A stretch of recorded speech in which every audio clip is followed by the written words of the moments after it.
మామూలుగా ఈ తరం బడికెళ్లే పిల్లలు సమయం దొరికితే పుస్తకాలో ఆట వస్తువులో కావాలని మారం చేస్తుంటారు. లేదంటే ఫోన్లో ఏ కార్టూన్సో చూస్తూ టైం పాస్ చేస్తారు. కానీ కొంతమంది పిల్లలు మాత్రం చుట్టూ ఉన్న సమస్యలను గమనించి కొత్త ఆవిష్కరణలు చేస్తుంటారు. ఆ కోవకు చెందిన వారే దక్షిణ భారతదేశ వైజ్ఞానిక ప్రదర్శనలో పాల్గొన్న విద్యార్థులు. వాస్తవిక సమస్యలకు సాంకేతికత జోడించి పరిష్కారాలు కనిపెడుతున్నారు. వారి నూతన ఆవిష్కరణలతో ఎంతో మందిని ఆకర్షిస్తున్నారు. మరి ఆ ఆవిష్కరణలేంటి, ఆ విద్యార్థులు ఎవరు అనే వివరాలు మనము చూద్దాం పదండి.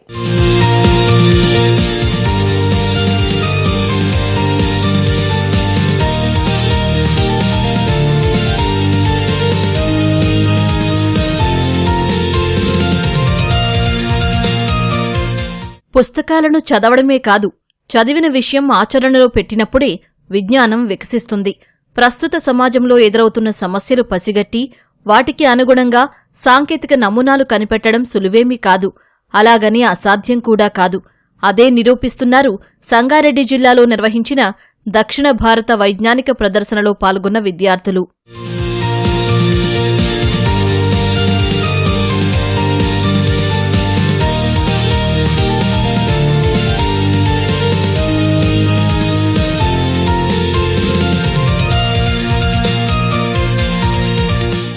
ఇటీవల ఆంధ్రప్రదేశ్లో జరిగిన ఘోర బస్సు ప్రమాదంలో అనేక మంది ప్రాణాలు కోల్పోయారు.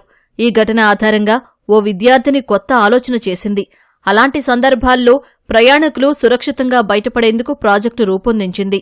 ప్రయాణిస్తున్న బస్సులలో అగ్ని ప్రమాదం జరిగినప్పుడు స్మోక్ అనేది ఎక్కువగా ప్రొడ్యూస్ అవుతుంది కదా. జరిగినప్పుడు స్మోక్ సెన్సార్ అనేది స్మోక్ని ఐడెంటిఫై చేసి రిలేస్ ద్వారా గేర్ మోటార్కి సిగ్నల్ పంపుతుంది.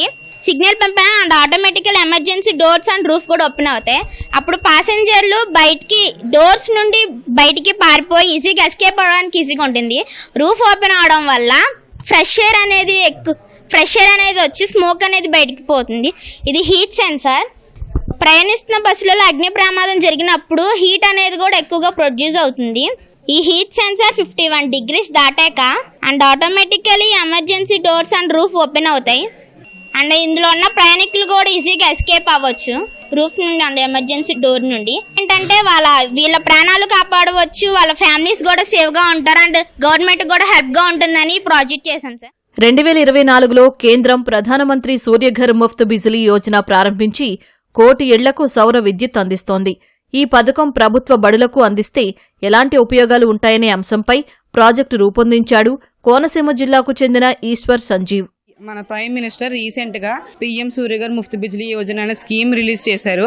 అదేంటంటే 1 కోటి ఇళ్ల పైకప్పుల సోలార్ ప్యానెల్స్ ఇన్స్టాల్ చేయడం దాని యొక్క మెయిన్ గోల్. కాకపోతే అది కేవలం హౌస్ హోల్డ్స్కే, అది కేవలం ఇంట్లకే ఇస్తున్నారు. అది ఇంట్లకే కాకుండా మన స్కూల్స్ కూడా ఇస్తే, మన స్కూల్ మీద కూడా సోలార్ ప్యానెల్స్ ఇన్స్టాల్ చేస్తే ఇంప్లిమెంట్ చేస్తే ఎలా ఉంటుంది అని చెప్పేసి ప్రాజెక్ట్.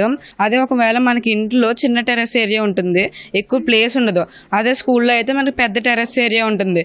అలాగే మనం ఎక్కువ ఎలక్ట్రిసిటీని ప్రొడ్యూస్ చేయగలము. సేవ్ చేయడానికి, అలాగే కాకుండా మన కరెంట్ బిల్ సేవ్ చేయడానికి మనం ఈ ప్రాజెక్ట్ తయారు చేసాము. మనం ఇక్కడ ఎల్డిఆర్ సెన్సార్, ఫ్లేమ్ సెన్సార్ కూడా యూజ్ చేసాము ఈ ప్రాజెక్ట్లో.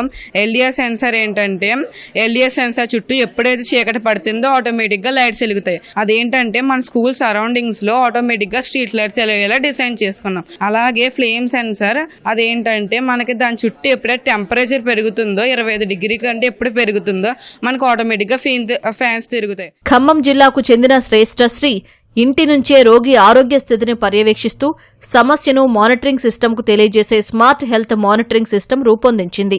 కోవిడ్ తర్వాత చాలా మందిలో శ్వాసకోశ సమస్యలు ఎక్కువగా ఉన్నాయని, ప్రతి ఒక్కరూ ఆసుపత్రుల చుట్టూ తిరగలేకపోతున్నారని గుర్తించి ఈ పరికరం రూపొందించినట్లు తెలిపిందా విద్యార్థిని. Heart beat, lung health, ECG and etcetera మనం ఇంట్లోనే చూసుకోవచ్చు. మనకి డాక్టర్ సజెషన్స్ ఏమైనా కావాలంటే డాక్టర్ తన ఉన్న పాయింట్ నుంచే ల్యాప్టాప్ లేదా మొబైల్ నుంచి కనెక్ట్ చేసుకొని చెప్పొచ్చు. కానీ ఇప్పుడు లేదు, నువ్వు హాస్పిటల్కి రావాలి అన్నారనుకో, మన సెల్ఫ్ బ్యాలెన్సింగ్ స్ట్రెచ్చర్ యూజ్ అవుతుంది. ఎలా అంటే ఇప్పుడు వెహికల్ ఎటు వెళ్ళినా మన స్ట్రెచ్చర్ స్టేబుల్గా ఉంటుంది, పేషెంట్ కింద పడకుండా హెల్ప్ చేస్తుంది. తర్వాత మన bed and patient monitoring system వచ్చేసి ప్రతి ఒక్క బెడ్కి పానిక్ బటన్ ఉన్న ఐఆర్ సెన్సార్స్ ఉంటాయి. మనం పానిక్ బటన్ ప్రెస్ చేసినప్పుడు మన data, patient data, bed number అన్ని కంట్రోల్ రూమ్ వెళ్ళి అక్కడ డిస్ప్లే చూపిస్తుంది. ఏ బెడ్ వేకెంట్ ఉంది, ఏ బెడ్ ఆక్యుపై అయింది అని కూడా కంట్రోల్ రూమ్లో మొత్తం డేటా ఉంటుంది. కానీ ఒక ఐసీయూకి మాత్రం ఒకటి ఎక్కువ చేసాం, అది ఒక ఫాల్ సెన్సార్ వచ్చేసి ఇప్పుడు కోమాలో ఉన్న పేషెంట్స్ బయటకు వచ్చినప్పుడు లేకపోతే మన పేషెంట్స్ కింద పడ్డప్పుడు ఫాల్ సెన్సార్ యూజ్ అవుతుంది. అది ఇమీడియట్గా డిటెక్ట్ చేసి కంట్రోల్ రూమ్కి డేటా పంపించేస్తుంది. ప్రదర్శనల్లో భాగంగా పక్షవాతం వచ్చిన వారికి ఫిజియోథెరపీ సహాయంగా ఉపయోగపడే స్మార్ట్ బ్లౌజ్ ప్రాజెక్టు ఆకర్షణగా నిలిచింది. శరీర కదలికలు ప్రేరేపించేలా రూపొందించిన ఈ పరికరం చికిత్సను మరింత సులభతరం చేస్తుంది. చదువురాని వారికి కూడా సులభంగా అర్థమయ్యేలా ప్రత్యేక స్పీకర్ అమర్చినట్లుగా రాజన్న సిరిసిల్ల జిల్లాకు చెందిన విద్యార్థిని రేష్మ తెలిపింది. అంటే పారాలసిస్ వచ్చిన వాళ్ళకి మా ప్రాజెక్ట్ నేమ్ ఏంటిదంటే స్మార్ట్ గ్లౌజ్. ఎందుకు మేము పారాలసిస్ వచ్చిన వాళ్ళకి ఉపయోగపడుతుందని అంటే మా ఇంటి పక్కన మా ఇంట్లో ఒక బామ్మ ఉందనమాట.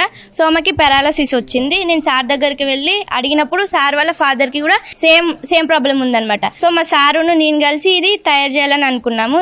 ఇందులో thumb is the main finger అనమాట.